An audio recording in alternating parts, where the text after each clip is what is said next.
Hello' ছাত্ৰ ছাত্ৰীসকল, কি খবৰ তোমালোকৰ? আশা কৰোঁ সকলোৱে ভালে আছা। যিসকল ছোৱালীয়ে এইবাৰ পাছ কৰিছা কিন্তু গভটেট চিট পোৱা নাই বা গভটেট নপঢ়িম বুলি ভাবিছা, তেওঁলোকৰ বাবে এটা বিশেষ খবৰ আছে। এই খবৰটো তোমালোকে আগতে জানি লোৱা ভাল এডমিশ্যনৰ আগত। যদি তোমালোকে এডমিশ্যন লোৱাৰ আগতে ভিডিঅ'টো চোৱা তেনেহ'লে তোমালোকৰ কাৰণে বহুত হেল্পফুল হ'ব আৰু তোমালোকে ভাল এখন কলেজ চইচ কৰিব পাৰিবা।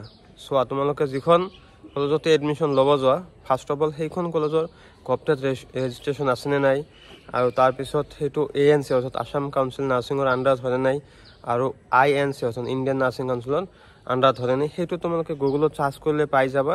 আৰু তাৰপিছতহে তোমালোকে এডমিশ্যন ল'বা। তাতকৈ সকলোতকৈ বিশেষ কথা কি, কিছুমান নতুন নতুন কলেজ খুলি সকলোৱে ফ্ৰড কৰিব বিচাৰে, সেইসকলৰ পৰা সাৱধানতা মেইনটেইন কৰিবা। আৰু কম টকাত কিছুমান কলেজে অফাৰ কৰিব, যেনেকুৱা যে আমাৰ কলেজত পঢ়িলে আমি বেলেগত লৈ যাই পৰীক্ষা দিয়াম, তাৰপিছত তাৰ পৰা আমি চাৰ্টিফিকেট আনি দিম। তেনেকুৱা কলেজত লোৱাৰ আগত মিনিমাম 100 বাৰ ভাবিব। তাৰপিছত আৰু এটা গুড আইডিয়া তোমালোকক দিওঁ, যিখন কলেজ ফ্ৰেছ হয় সেইখন কলেজত তোমালোকে এডমিশ্যন নোলোৱাই ভাল। কাৰণ সেইখন কলেজৰ কোনো এটা বেচ ওলাই যায় পোৱা নাই এতিয়াও। তোমালোকে সেইকাৰণে যিখন কলেজৰ পৰা অলৰেডি এটা গ্ৰুপ ওলাই যায় নাৰ্ছিং কৰি আছে, সেই ষ্টুডেণ্টসকলৰ লগত লগ কৰা, সেই গাৰ্জেনসকলৰ লগত লগ কৰাৰ পিছত সেইখন কলেজত এডমিশ্যন লোৱা।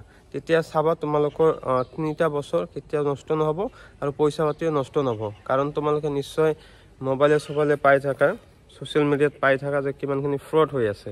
গতিকে বি কেয়াৰফুল। আৰু তোমালোকক যদি তেনেকুৱা এখন কলেজৰ ডিটেইলছ লাগে মোক কমেণ্ট কৰিলে হ'ল। মোক হোৱাটছএপ গ্ৰুপৰ লিংক দি দিছোঁ বা মোৰ পাৰ্চনেল হোৱাটছএপ গ্ৰুপটো মই দি দিছোঁ, আৰু ডিছক্ৰিপশ্যনত তোমালোকক মই ইনষ্টাগ্ৰামৰ লিংকটো দি দিছোঁ। তোমালোকে তাতে যাই মোক ফ'ল' কৰি ৰাখিব পাৰা। আৰু চেনেলটো যিসকলে ছাবস্ক্ৰাইব কৰা নাই এতিয়াও ছাবস্ক্ৰাইব কৰি ৰাখিবা। Thank you everyone, bye by.